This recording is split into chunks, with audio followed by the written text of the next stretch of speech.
Do you ever sit at your desk, zoned out during a meeting and think, what if I just quit? Like, what if I finally bet on myself, walked away from this job and actually built something of my own? Well, I actually did it.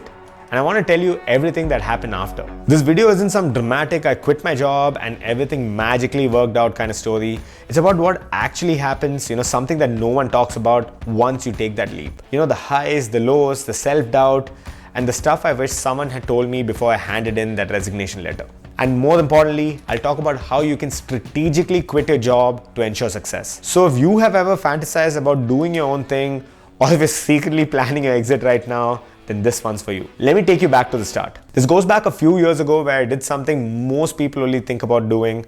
I quit my job to build something of my own. But this wasn't one of those impulsive, I'm done kind of moves. It was calculated, it was scary, and honestly, it was the single best decision I've ever made.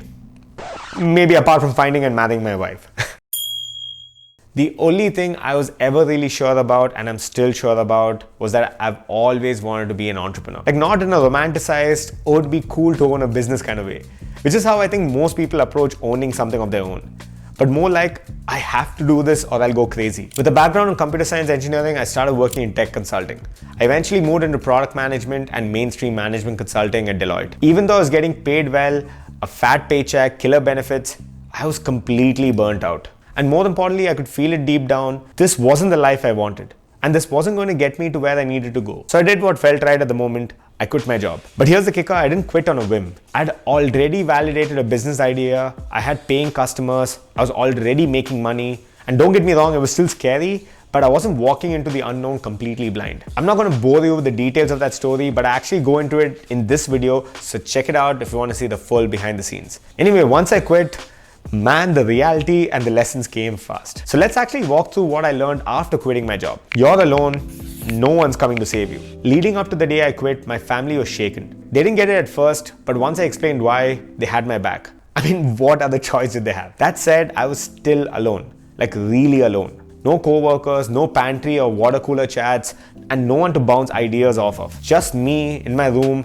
with a ton of checklists, sticky notes, and even more self-doubt. And of course, constantly thinking about how to scale, sustain, and make more sales and build a team around this idea. There was so much to do, and most of it I had to figure out and do it alone. Thankfully, my wife has always been supportive. Like, she gets this whole entrepreneurship thing, so she became my go-to sounding board when things got hard. But even then, it's lonely. That's just the truth of it. You have to learn to show up for yourself, which is actually a good segue into being your own boss for real. At that point, I'd worked in numerous teams, so I had reported to different leaders before, and I'd also led teams before too. So I knew exactly what accountability looked like from both sides. But when it's just you, it's a completely different game. I had to build systems, routines, habits, and there were checklists, Notion, notes, Google Sheets, and honestly, I kind of thrived because I'm a systems guy. I like frameworks. I like coming up with a system around a business idea or a process. But even then, it was super freaking hard. And I think this is where most people get overwhelmed because it's completely on you and there's no one else coming to save you. Every win is on you, but that also means every screw up is also on you. And every, oh God, I forgot to invoice them again, is also on you. It's heavy. It's a little lonely, it's not really easy, and it's not for everyone. But if you can build the discipline to keep showing up, I think that's where magic happens. Not everyone should be an entrepreneur. This one's controversial, but I'll say it. Entrepreneurship isn't for everyone. It's hard, like I said earlier, like stupidly hard.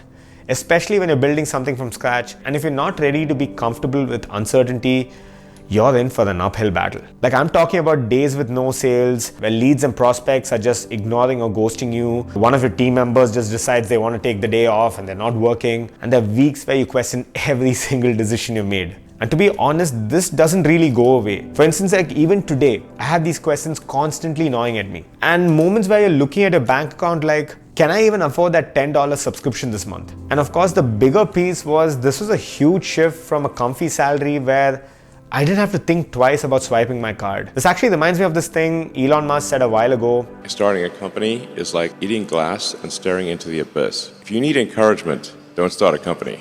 I mean, to be fair, the guy is super weird, no doubt, but he's absolutely right. So what you need instead is grit and unwavering and almost borderline stupid conviction. And of course, there's hard work, but it's not just hard work. It's the ability to keep showing up when everything feels like it's falling apart. Also, an ability to live in chaos without really losing your mind. Like I said earlier, if you're not okay with uncertainty, this path will chew you up. Become a generalist or die trying. I personally believe you have to become a jack of all if you want to be a really good entrepreneur. Sure, there are people saying they can hire or get help for areas which they're not good at. But if you're building something from the ground up, you better be ready to fold up your sleeves, learn and deliver in any of those areas. And so I had to become a generalist fast.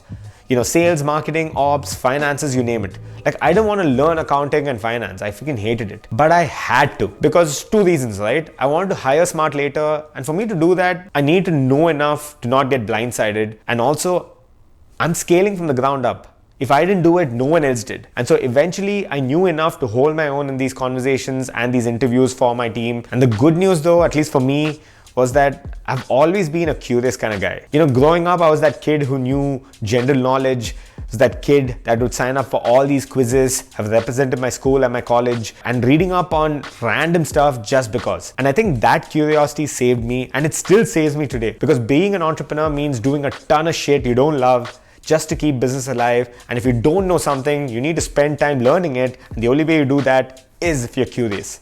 And so if you can't embrace that, you'll burn out really fast. But if you're still with me, and if after all of that, the stress, the loneliness, the unpredictability, you're still curious about starting something, then yeah, maybe this path is for you. But that doesn't mean you should hand in your notice right away. You don't need to quit today. And in fact, I would even say you shouldn't quit. So let me walk you through how to strategically quit your job like the smart way. Start it as a side hustle. So that's what I did with Tuckstand. This is the first startup I worked on while I had my consulting job. I tested the idea, validated it, got early customers while I was working way before I quit. I got real customers, real money, and money in the bank. You'll know really quick if this is something you want to do every day or if it's just a cool idea in your head. And only once I was sure it wasn't just a fluke and I was making actual money was when I even considered quitting. Take a break or sabbatical if you can. Not a lot of people know this is an option that exists, but it gives you clarity without burning bridges. And I think more people need to consider this. For people who don't know what this is, a sabbatical or a break from work is basically, in most cases, unpaid time off, but you have the guarantee that you can come back to your job after a set period of time. So in my case, I took like about 3 to 4 months off, I think, from work. And so I really think like more people should consider this.